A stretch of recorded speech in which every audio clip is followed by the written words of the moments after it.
धातु के दो गोलों की त्रिज्या दी गई है, विभव क्या है, समान है। गोलों की त्रिज्या अलग अलग, विभव एक समान। पृष्ठ आवेश घनत्व का अगर मान निकालना है तो किसी भी हालत में हमको त्रिज्याओं के पद में सवाल को क्या करना पड़ेगा, लाना पड़ेगा।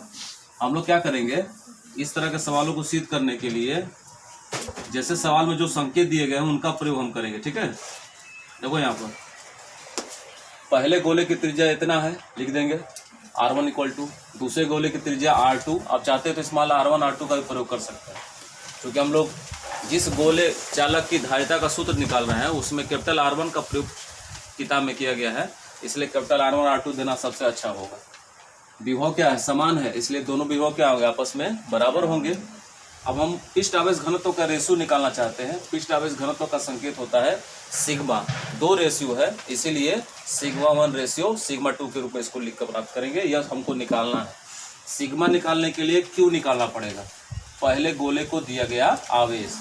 अगर क्यू इक्वल टू सी भी होता है धारिता के सूत्र से, तो Q1 क्या होगा, पहले गोले को दिया गया आवेश C1 V1, यहाँ Q1 C1 V1, और दूसरे गोले को यही दिया गया आवेश कितना होगा, Q2 equal to C2 V2।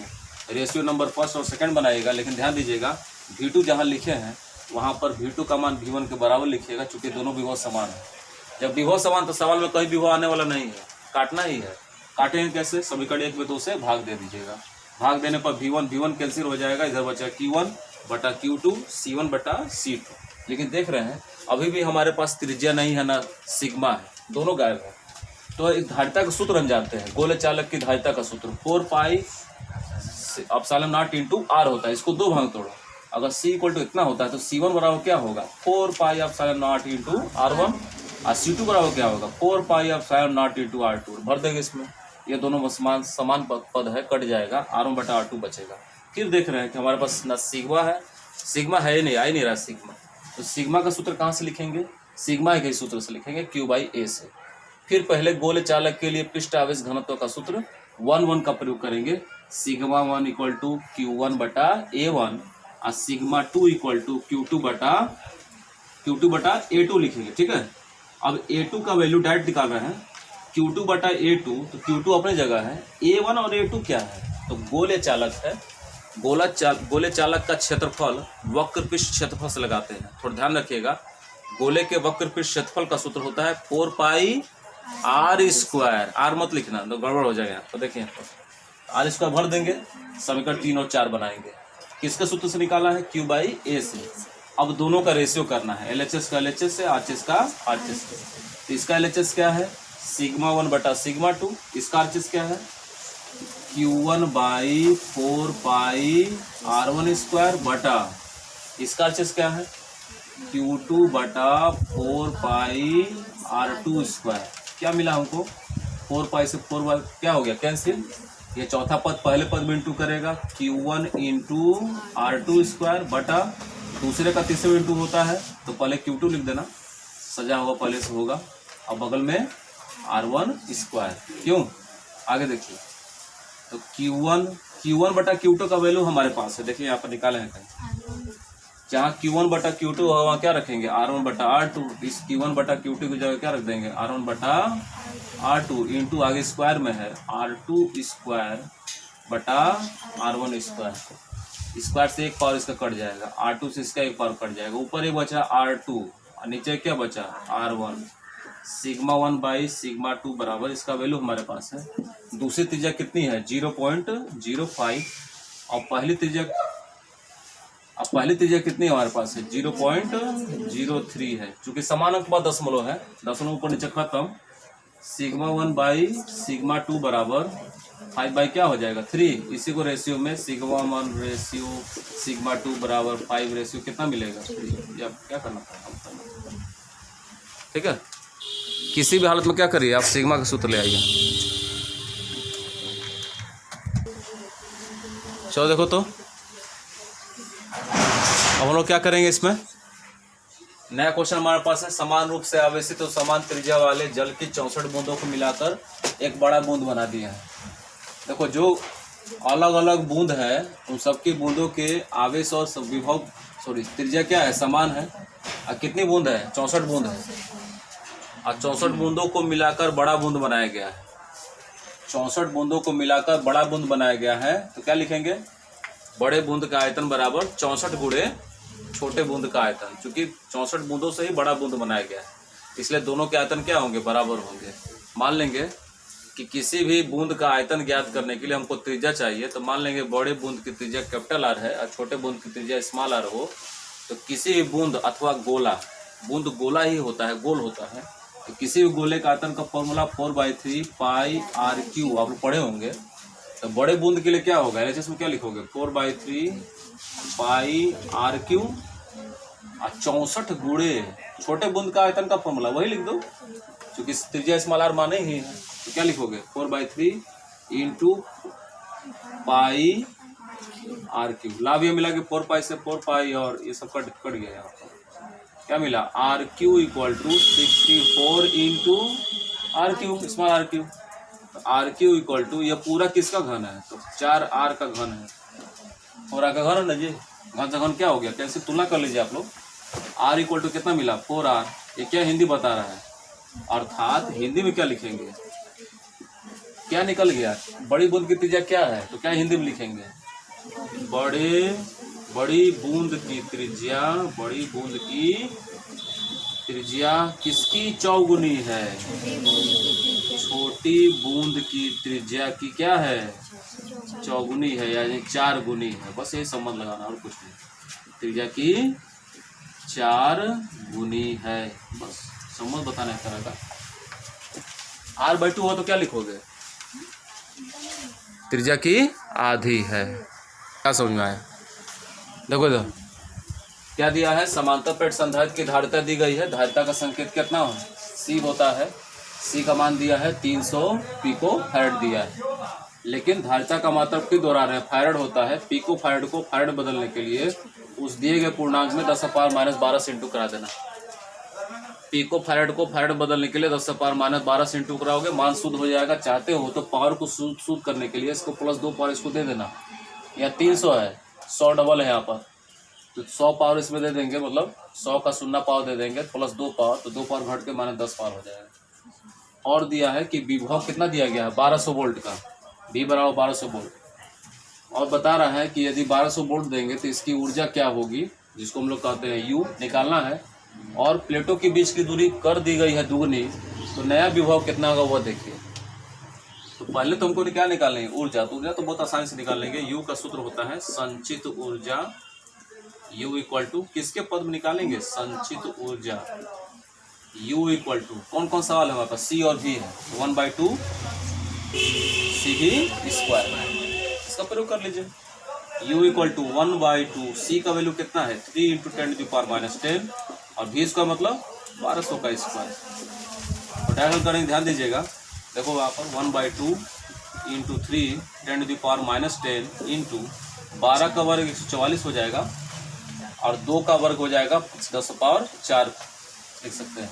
2 शून्य का वर्ग करोगे तो डबल 4 शून्य आ जाएगा। 4 शून्य को 10⁻4 लिख सकते हैं। 2 से काट देना इसको कितने बार में? 72 बार में। 72 दूना 144 होता है और 3 से गुणा कर देंगे तो U बराबर हो जाएगा 3 दूना 6 और 3 सते 21। और पावर देखिए, -10 में 4 घटेगा तो कितना पावर बचेगा? -6 पावर। ये निकल गया संचित ऊर्जा। लेकिन फंसाने वाला शब्द क्या है? क्योंकि प्लेटों के बीच की दूरी क्या हो गई है? दुगनी हो गई। तो जब याद करना, प्लेटों के बीच की दूरी क्या हो? दुगनी हो तो नई धारिता क्या हो जाएगी? नई धारिता नहीं, जो पुरानी धारिता है वो धारिता क्या हो जाएगी? आधी हो जाएगी। आधी हो जाएगी, क्योंकि संबंध बता चुके हैं ये वाला, C anti proportional to 1/D। इसका मतलब यदि हमको नया विभव निकालना है तो चूंकि V इक्वल टू क्या सूत्र होता है?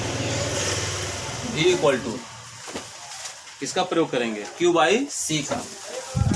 Q/C से हमको क्या निकालना? नया विभव ना। तो V डैश बराबर क्या होगा?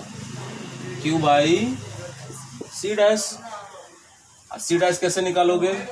V dash equal to Q/C C dash का वैल्यू कितना है, पहले वाली धारिता क्या हो जाएगी, आधी हो जाएगी। जो हमने दूरी दुगनी की है तो धारिता क्या हो गई, आधी हो गई। तो सी डैश की जगह क्या लिख देंगे, C/2। 2 कहाँ चला जाएगा, ऊपर। तो V डैश बराबर क्या मिल जाएगा हमको, 2Q/C। अब 2 इंटू Q तो सवाल में है ही नहीं है कहीं, फंसा क्वेश्चन। लेकिन हम लोग जानते हैं कि Q/C को क्या लिख सकते हैं, V लिख सकते हैं। बस हो गया, विभव तो है हमारे पास। 2 इंटू विभव का वैल्यू 1200 गुणा करेंगे तो 2400। नया विभव कितना होगा, 2400 वोल्ट का। इसको थोड़ा ध्यान देना बढ़िया से।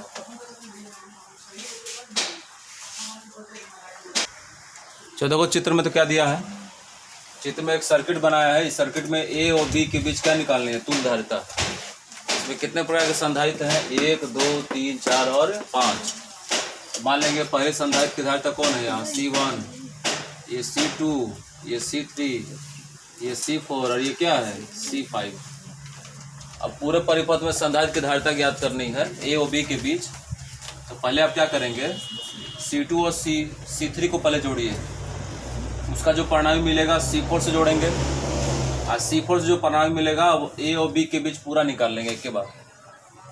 क्या लिखेंगे चित्र में, आपको देखो चित्र में बोर्ड पर देखिए, C2 तथा C3 जो संधारित्र की धारिता दी गई है 8 माइक्रोफैरड, वो किस क्रम में है, श्रेणी क्रम में। कैसे कहेंगे श्रेणी क्रम में, पहले संधारित्र का अगला प्लेट दूसरे संधारित्र के पहले प्लेट से जुड़ा है।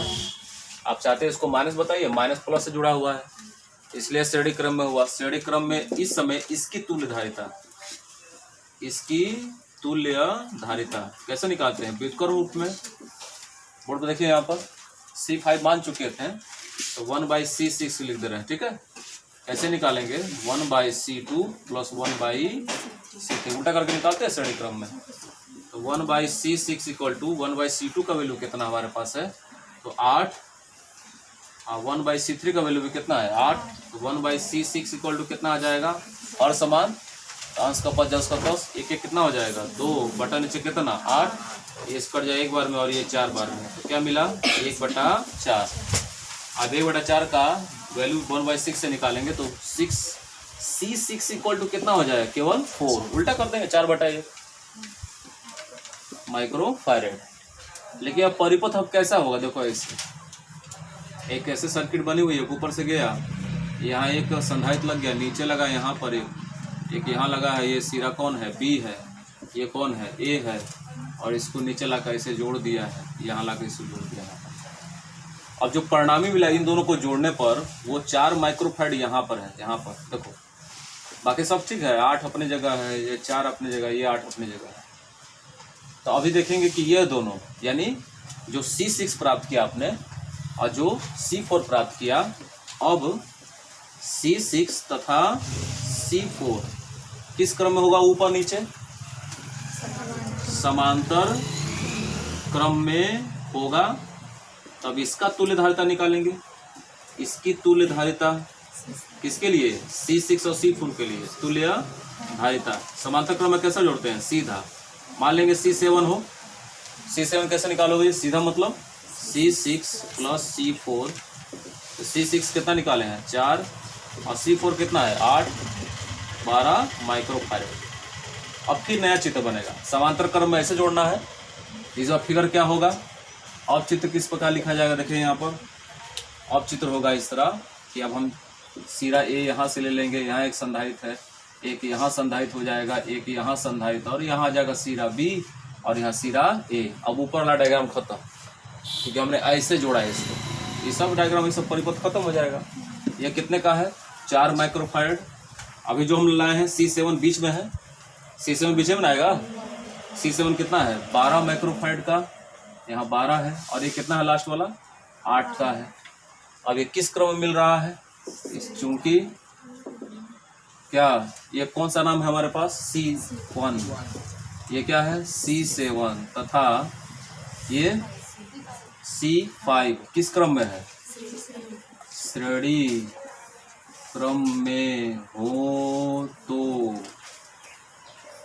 ए और बी, अब इसका कोई धारिता तो बचा नहीं, ए व बी के बीच क्या निकालनी है, तुल्य धारिता। ये लास्ट पद होगा आपका।